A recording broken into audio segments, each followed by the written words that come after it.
14 நாட்கள் ஜெயில். முக்கிய காரணம் இதானா? கைதுக்கு பின் எழும் மிகப்பெரிய பிரச்சனை. கொஞ்ச நேரத்துக்கு முன்னாடி இந்திய திரையுலகையே ஆட்டி போட்ட விஷயம்தான் அல்லு அர்ஜுன் கைது விவகாரம்.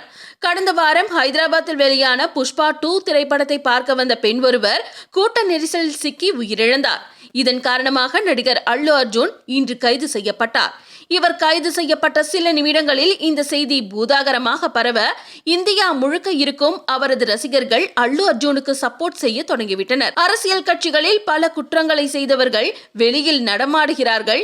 இது ஒரு பிரச்சனையா என அவருடைய ரசிகர்கள் சோசியல் மீடியாவில் விமர்சனம் செய்ய தொடங்கிவிட்டனர். புஷ்பா 2 படத்தின் பிரீமியர் ஷோவை பார்க்க நடிகர் அல்லு அர்ஜுன் திரையரங்கிற்கு வந்தது முறையாக முன்னறிவிப்பின்றி நடந்தது என செய்திகள் வெளியானது. அல்லு அர்ஜுனை பார்க்க அங்கு கூட்டம் கூடியதால் தான் அவ்வளவு பெரிய நெரிசல் ஏற்பட்டு உயிரிழப்பு நிகழ்ந்திருக்கிறது.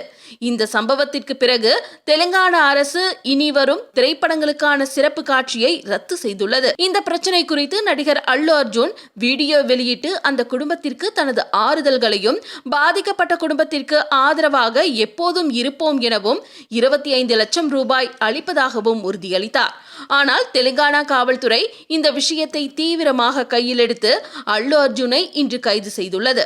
மேலும் அவருக்கு 14 நாட்கள் நீதிமன்ற காவல் விதித்து தீர்ப்பை வழங்கியிருக்கிறது தெலுங்கானா நீதிமன்றம். ஒரு தரப்பு இந்த பிரச்சனையில் அல்லு அர்ஜுனுக்கு சம்பந்தமில்லை என சொன்னாலும் பலரின் குற்றச்சாட்டு முறையான முன்னறிவிப்பின்றி அவர் திரையரங்கத்திற்கு வந்ததுதான் இவ்வளவு பெரிய சம்பவத்திற்கு முக்கிய காரணமாக பார்க்கப்படுகிறது. இந்த பிரச்சனையில் திரையரங்க உரிமையாளர்களும் அல்லு அர்ஜுனின் பவுன்சர்களும் கைது செய்யப்பட்டுள்ளது குறிப்பிடத்தக்கது.